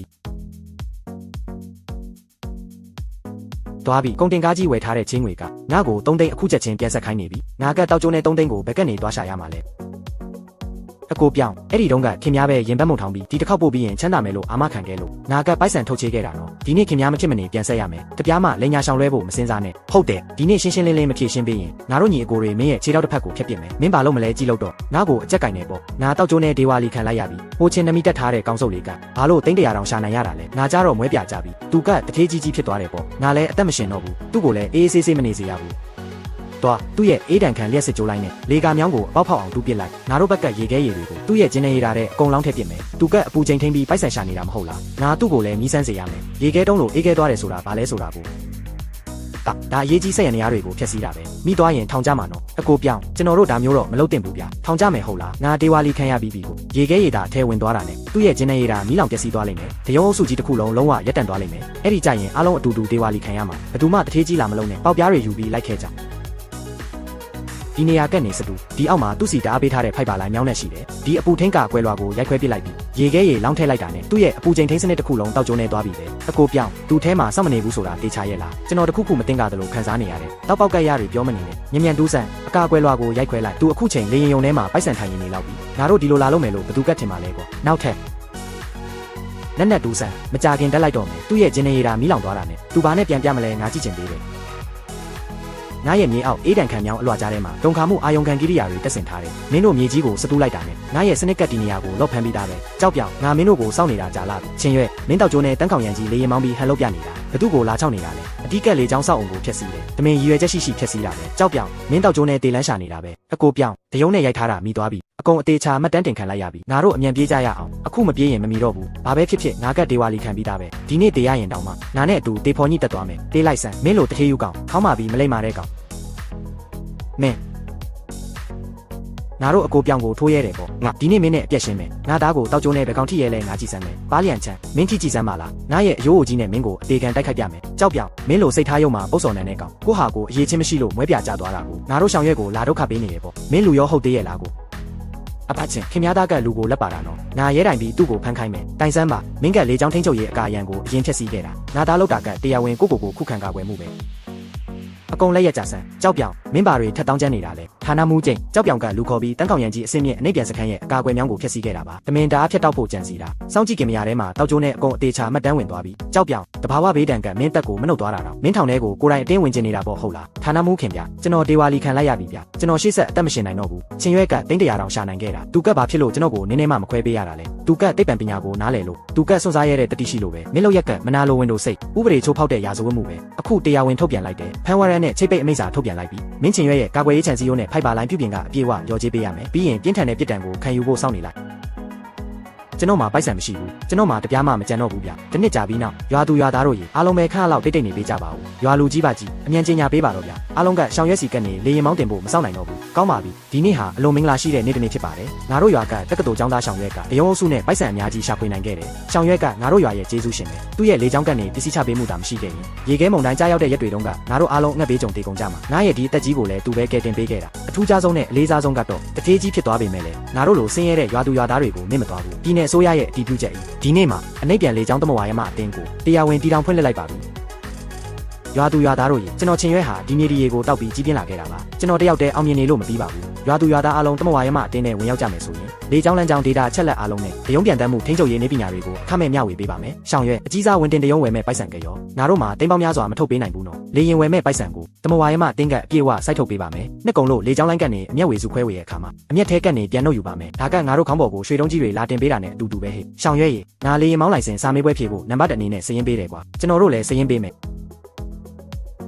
်ရှောင်ရွက်ငါလဲဝင်ခွင့်ရနိုင်ဦးမလားကြောက်ပြောင်မင်းလာဖို့မျက်နှာပြောင်းတိုက်ရဲသေးတယ်ပေါ့အဲ့ဒီတုန်းကမင်းလူခေါ်ပြီးရှောင်ရွက်ရဲ့လျှက်စစ်လိုင်းမြောင်းကိုလာတူးခဲ့တာမင်းမေ့သွားပြီလားငါမိုင်းမဲခဲ့တာပါငါလူမဆန်ခဲ့ပါဘူးငါရဲ့ကားရန်ကြီးလဲတရားရုံးကလေးလံတင်သိမ်းသွားပြီအခုငါမျိုးထဲမှာပကံသွားစေးရမယ့်ဘဝရောက်နေပြီကြောက်ပြောင်အခုလိုဖြစ်မယ်မှန်းသိရင်အစတဲကအဲ့ဒီလိုမလုပ်ခဲ့တင်ဘူးရှောင်ရွက်ငါမားတာတီးပါပြီကားပြီးကိုအားကိုပြီးကုန်းလန်းပြေးဆွဲတာရှေ့ဆက်မဖြစ်နိုင်တော့ဘူးဆိုတာငါတကယ်သဘောပေါက်ပါပြီငါကိုရွာပြန်လာပြီးကုန်စီပို့ဆောင်ရေးလုပ်ခွင့်လေးတစ်ခါလောက်အခွင့်ရေးပေးပါကွာတမဝါရမအတင်းငယ်ဝင်ကျင်ရင်ရတယ်ဒါပေမဲ့အောက်ခြေကြဆုံးလေရင်စေးတဲ့အလုပ်သမားကနေဆက်လုပ်ရမယ်ငါလုပ်ပါမယ်ဘလောက်ပင်ပန်းညစ်ပတ်တဲ့အလုပ်ဖြစ်ငါအကုန်လုပ်ပါမယ်ကျေးဇူးတင်ပါတယ်ရှောင်ရွက်မဟုတ်သေးဘူးကျေးဇူးတင်ပါတယ်ထေးချင်းရွာသူရွာသားတို့ရေခင်မီကုန်စီပို့ဆောင်ရေးလုပ်မယ်ဆိုရင်နေပညာကိုလေးစားတံပိုးထားရမယ်လေချောင်းအာကာသခေရစီချောင်းတိုင်းလိုက်ရမယ်ဦးလေးလီကြည့်ပါဦးဒါကလေးစီချောင်းအာယုံခံမိုက်ဖြိုပြတ်တတ်စားခင်ပါနောက်ဆိုကောင်းကင်ကိုမောကြည့်ပြီးနေတိုင်းနေစရာမလိုတော့ဘူးတက်ပလက်ကိုကြည့်လိုက်တာနဲ့လေးစီချောင်းဘယ်ချိန်ပြောင်းလဲဆိုတာတန်းသိနိုင်တယ်တစ်ချက်နှိပ်လိုက်တာနဲ့လေရင်ကသူ့လိုပြန်လာမှာဦးလေးလီဒါကို AI တရုံးစု algorithm လို့ခေါ်တယ်တတိမကုကပြည်နယ်ရဲ့ထိတ်တန်းလေချောင်းအာကာသဘာရကူတယောက်ပဲသူ့စကားနားထောင်ရင်လုံးဝမားစရာမရှိဘူးဒါကမိုးလေဝသကိုမျက်စိနဲ့ကြည့်နေရတာထက်အများကြီးပိုသုံးဝင်တာပေါ့ဘက်ကစိတ်ချပါကျမတို့ဘက်ကတပြေးညီဘက်ထရီတွေနဲ့ထိန်းသိမ်းစစ်ဆေးမှုတွေထောက်ပံ့ပေးသွားမှာပါကုန်ကြစရိတ်ကဘာတို့ခီးဝေးကားပြေးဆွဲပြီးစီဖိုးကုန်ကြတာထက်အများကြီးပိုတက်တာပါလိမ့်မ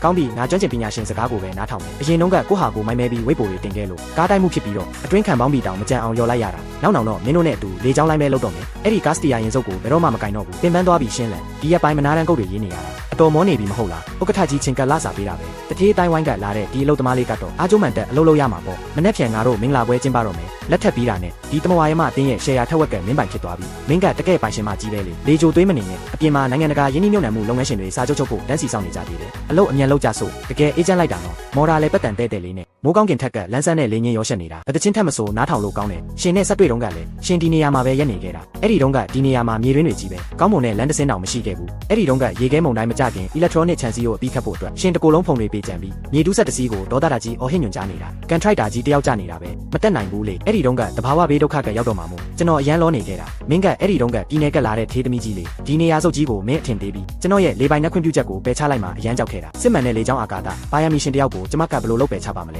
ဲရှင်ရီတာကိုကြည့်တဲ့မျက်ဝန်းတွေကကျေတာယာပင်လေပြင်ကိုတိမ့်ပိုက်ဖို့ပြင်ဆင်နေတဲ့တင်မောကပ္ပတင်ကြီးတယောက်လိုပဲအဲ့ဒီမျက်ဝန်းတွေကိုကျွန်မဆက်တွေ့တဲ့ကဆွဲထင်နေခဲ့တာပါအဲ့ဒီတုန်းကတရွာလုံးကကျွန်တော်ကိုအယူလို့ဆဲဆိုကြတယ်စစ်ဆက်ထားတဲ့မိမကလည်း အိမ်စရံငွေ3သိန်းအတွက်နဲ့ထွက်ပြေးသွားတယ်ကျွန်တော်အဖေကတစ်ကိုင်းနဲ့လိုက်ရိုက်ခဲ့တာအကုန်ပြီးဆုံးသွားပါပြီတောက်ကျိုးနဲ့အကုန်တိတ်မှကြံခဲ့ပြီလက်တွေ့သက်သေပြလိုက်နိုင်ပြီလေရှင်မှန်ခဲ့တယ်လူတိုင်းမှားခဲ့ကြပြီရှင်တယောက်တည်းမှန်ကန်ခဲ့တာပါရှင်းလက်ဒါပထမခြေလမ်းပဲရှိသေးတယ်လာမယ့်နှစ်ကျရင်ခင်မီထိတ်တန်းကုန်စီပို့ဆောင်ရေးတုတေသနာဗဟိုဌာနကြီးတစ်ခုကျွန်တော်တည်ဆောက်မယ်ကျွန်တော်တို့ကုန်စီပို့ဆောင်ရုံတင်မကပ်ဘူးအရေးပေါ်ကယ်ဆယ်ရေးစနစ်ကိုပါလှုပ်ဆောင်သွားမယ်ဒီရွာလေးရဲ့လေကြောင်းလမ်းကြောင်းကိုကမ္ဘာအထိနမီကျော်ကြားစေရမယ်ရှင်ဘလောက်ကြီးမားတဲ့လေကြောင်းအင်ပါယာကြီးတည်ဆောက်ပါစေကျမကအကောင်းဆုံးအယ်လာဂိုရီတန်နဲ့ဗန်နာရေးကြောထောက်နောက်ခံဖြစ်ကူညီပေးပါမယ်မနေ့ဖြန်မင်္ဂလာဝတ်ဆောင်ဝတ်ဆင်ပြီးတရွာလုံးကိုတက်တည်ပြုစေရမယ်ကျွန်တော်ချင်းရွက်ကမ္ဘာပေါ်မှာအကောင်းဆုံးအမျိုးသမီးကိုလက်ထပ်ယူနိုင်ခဲ့တယ်ဆိုတာကိုဒီနေ့ဟာငါသားချင်းရွက်နဲ့ရှင်းလန်တို့ရဲ့မင်္ဂလာရှိတဲ့နေထူးနေ့မြတ်ဖြစ်ပါတယ်အဖေဖြစ်တဲ့ငါအရန်ဝမ်းသာပီတိဖြစ်ရပါတယ်ဟုတ်တယ်အရန်ပျော်တယ်ရွာသူရွာသားတို့ရေအားလုံးလောင်ရဲမှာကိုငါမကြောက်ပါဘူးအဲ့ဒီတုန်းကရှောင်ရွက်ရေးတာစခန်းတီဆောက်တော့ငါကပထမဆုံးကန့်ကွက်ခဲ့တဲ့သူပါငါသားကိုငါလက်နဲ့ငါသားရဲ့အနာဂတ်ကိုဖျက်ဆီးပြမိတော့မလို့ပါအခုတော့ငါသဘောပေါက်ပါပြီခစ်တွေပြောင်းသွားပြီကုန်စီပို့ဆောင်ရေးလုပ်မယ်ဆိုရင်ကောင်းကင်ကိုကြည့်တတ်ရမယ်ဦးနောက်သုံးပြီးပြန်တန်းရမယ်ဆိုတာကိုပေါ့ရှောင်ရွက်ရေးအဖေသားကိုရက်တစ်ခွက်နဲ့ဂုံပြူပါရစေဒါကအဖေထက်တာပါတယ်ကွာဟေးအဖေနဲ့အမေသားမိပြတ်သွားတဲ့အဲ့ဒီညကသားကိုမကာကွယ်ပေးခဲ့ရင်ဒါအတွက်ဒီကနေ့ဆိုတာရှိလာမှာမဟုတ်ပါဘူးဟေးအဲ့ဒီညကနင်းကော်ပြားကင်ပြီးထွက်လာပေးတော့ကဒါတိလိုက်ရတယ်ဒါဘလောက်ပဲစိုးသွမ်းကောင်းမှာပါစေအဖေဟာတားရဲ့အဖေပဲဆိုတာကိုပါအားလုံးခဏလောက်တိတ်ပေးကြပါဦးဒီနေ့ကျွန်တော်မင်္ဂလာအခမ်းပွဲလာတော့တာတင်မဟုတ်ပါဘူးလာရောက်ဂုဏ်ပြုစကားပြောချင်လို့ပါရှောင်ရွက်ဟာငါတို့ခရိုင်ရဲ့လေကြောင်းဦးဆောင်သူဖြစ်ုံတင်မကတ်ပဲအခုပြည်နယ်မျိုးတော်ရဲ့အချမ်းသာဆုံးတထေးသမီးကိုပါလက်ထပ်ယူနိုင်ခဲ့ပြီဒါဟာတကယ်နည်းပညာနဲ့တိုင်းပြည်ဖွံ့ဖြိုးတိုးတက်စေတာပါပဲအားလုံးခွင့်မြောက်ဂုဏ်ပြုကြရအောင်မင်္ဂလာမောင်နှံ2ဦးရာတပ်ပံပေါင်းဖက်နိုင်ပါစေငါတို့ရဲ့အနေပြန်လေကြောင်းစီးပွားရေးကြီးလည်းအစမတန်အောင်မြင်ကြီးပွားပါစေခွက်ချင်းတိုက်ဂုဏ်ပြုကြစို့ရှောင်ရွက်ရေဘာကြီးဒီနေ့တော့ဘာကြီးနင်းနေပို့တော့မိသွားပြီရွာရဲ့လေကြောင်းလမ်းကြောင်းကိုမင်းလက်ထဲအလိုက်ရတော့ဘာကြီးစိတ်အေးသွားပါပြီအဲ့ဒီတုန်းကမင်းမြင်းနီလမ်းပေါ်မှာတုံးပြီးဆိုင်ကဲမောင်းနေတဲ့ကမင်းဟာတာမန်လူမဟုတ်ဘူးဆိုတာဘာကြီးသိခဲ့တာရွာလူကြီးဘာကြီးကျမ်းမာရေးဂယူးဆိုင်ပါဦးနောင်ကြရင်တမဝါရမအတင်ထင်းချုပ်ရေးပိုင်းမှာဘာကြီးကပဲဥဆောင်ဦးရွက်လုပ်ပေးရဦးမှာပါဘာကြီးကကျွန်တော်တို့ရဲ့အဓိကမန်နိုင်ကြီးပဲလေတထေးကျင်နဲ့တထေးကတ်တော့တာရတနာတမီးရတနာတွေမြင်မြန်ရပါစေဗျာလာမယ့်နှစ်ကျရင်ကျွန်တော်လည်းတိုက်ခန်းကျဲကြီးတခန်းဝယ်ပြီးမင်္ဂလာလာပလေးမြယူမယ်ကျေးဇူးတင်ပါတယ်ဦးလေးလီအားလုံးသာလေချောင်းစည်းကမ်းတိုင်းပြန်တန်းကြမယ်ဆိုရင်တိုက်ခန်းကျဲမပြောနဲ့ဘီလာအင်ကြီးဝယ်ဖို့တောင်ပြဿနာမရှိပါဘူးညီမလေးရှေ့လန်းကတော့တော်တော်လေးပျက်စီးဆိုးရွားနေပြီကားအောက်ပိုင်းတောင်နှစ်ခါလောက်တိုက်မိသွားပြီဆက်သွားရင်ငါကားပျက်စီးတော့မယ်ဦးလေးရဲ့ကျေးဇူးပြုပြီးရှေ့နေနဲ့လောက်ဆက်မောင်းပေးပါဦးကျမကားခါနစ်စာပို့ပေးပါမယ်ဒါပိုက်ဆံကိစ္စမဟုတ်ဘူးတထေးချင်းကရှေ့ကရွာတစ်ခုလုံးကိုငါထားတာဒီနေ့သူ့ရဲ့မင်္ဂလာဆောင်လေးအနှိပ်ပြန်လေးပိုင်းနဲ့လည်းအကုန်ပိတ်ထားတယ်လမ်းပေါ်မှာလည်းမြို့ရဲကက်လာတဲ့ရိုးရိုက်စကားတွေနဲ့ပြည့်နေတာရှင်ဘာပြောလိုက်တယ်ဘသူမင်္ဂလာဆောင်တာလဲနာမည်ကြီးလေចောင်းတထေးကြီးချင်းရွက်လေမင်းတာတော့မသိဘူးလားကြားတာတော့သူတို့သမီးကပြည်နယ်မြို့တော်ရဲ့အချမ်းသာဆုံးတထေးသမီးတဲ့နတ်သမီးလေးလိုလာတာတဲ့ဗျဒီတထေးချင်းကတနေ့ကိုလေចောင်းကနေတန်းပေါင်းများစွာရှာနေတာအခမ်းအနားကတင်းငယ်ပါမလားမြန်ဆင်းတော့ဗျငါကားကွေးတာအချိန်မဆွဲပါနဲ့ရှင်ဒီနေ့အခွင့်ကောင်းယူပြီးသူ့စီပြန်ပေါင်းထုတ်ဖို့သွားတောင်းပန်လေအလားခါအခွင့်ရေးဖြစ်သွားမှာဆိုလို့မင်းသူဒီနေ့မင်္ဂလာဆောင်သွားပြီဘာမင်္ဂလာဆောင်နေဟုတ်လားဘသူနဲ့ဆောင်တာလဲဟိုလေရင်စုပ်စော့နေတဲ့ကောင်ကတခြားမိမကိုယူရဲတယ်ပေါ့လေချောင်းနဲ့ကစားပြီးတော့ပြည်နယ်မြို့တော်ရဲ့အချမ်းသာဆုံးထေးသမီးကိုယူလာတယ်ကောင်းချီအဲ့ဒီတုန်းကအမေပဲအိမ်စရံငွေကိုအတင်းတောင်းခိုင်းခဲ့တာမဟုတ်ဘူးလားမဟုတ်ဘူးရှောင်ရွက်အဲ့ဒါကျမရဲ့အဲ့ဒါကျမဝေးရမယ့်မင်္ဂလာဝတ်ဆောင်ပါဦးလေးလီကျမကိုလည်းအထဲပေးဝင်ပါဦးကျမရှောင်ရွက်ကိုတွေးကျင်လို့ပါကျမသူ့ကိုစကားတခုပဲပြောပါမယ်တခုနဲ့ပါမင်းသူ့ကိုလာတွေးဖို့မျက်နှာပြောင်းတိုက်ရဲသေးတယ်ပေါ့ဒီနေ့ရှောင်ရွက်မင်္ဂလာဆောင်တာလေကောင်းကင်ဘော်ကတရုံမီအောင်ဆုံးရှိုးတစ်ခုတည်းပဲ10 တန်းတောင်ကုန်ကြတာကိုမင်းအဲ့ဒီတုန်းကစရံငွေ3သိန်းအတွက်နဲ့သူ့ကိုအယူလို့ဆဲဆိုဆွန့်ပစ်ခဲ့ပြီးတော့အခုသူကြီးဝါချမ်းသာသွားတော့မှမင်းပြန်ရောက်လာတယ်ပေါ့မင်းမျက်နှာအရေးထူပုံကမျိုးရိုးထောက်ကအုတ်နိုင်ရန်ထက်တောင်ထူနေပါလားကျမသိပါ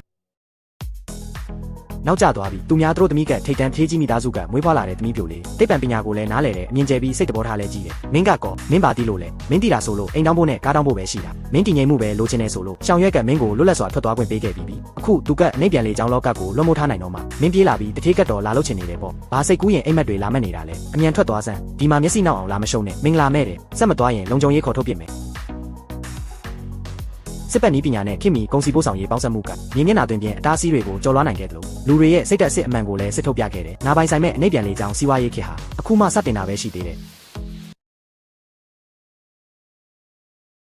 တရွာလုံးကအယူလို့ဝိုင်းခေါ်နေကြတဲ့ကောလိပ်ပွဲရချန်ယူတယောက်ဒီနေ့တော့ရွာကလူတွေဘယ်သူမှမလိုချင်လို့ပစ်ထားတဲ့ရွှံ့ဘွက်အိုင်ကြီးကို25နှစ်စာငါးဖို့စာချုပ်လာချုပ်ပါပြီ။ချန်ယူမင်းတေတေချာချာစဉ်းစားပြီးမှလက်မှတ်ထိုးတာဟုတ်တယ်မလားငါရင်ကလေးကကြိုပြောထားမယ်နော်ဒီရွှံ့ဘွက်အိုင်ကိုမွေးသမျှလူအကုန်လုံးခွက်ပြောက်ပြီးဒေဝါလီခံသွားကြတာကြီးပဲမင်းလဲစုထားတဲ့ပိုက်ဆံတွေအကုန်ဒီထဲပုံအော်ပြီးမှနောက်မှအရှုံးပေါ်လို့ရွာလူကြီးဖွဲ့စီလာပြီးငွေရိုပြဿနာရှာရင်ဘယ်သူမှမရှင်းပေးနိုင်ဘူးရွာလူကြီးစိတ်ချပါကျွန်တော်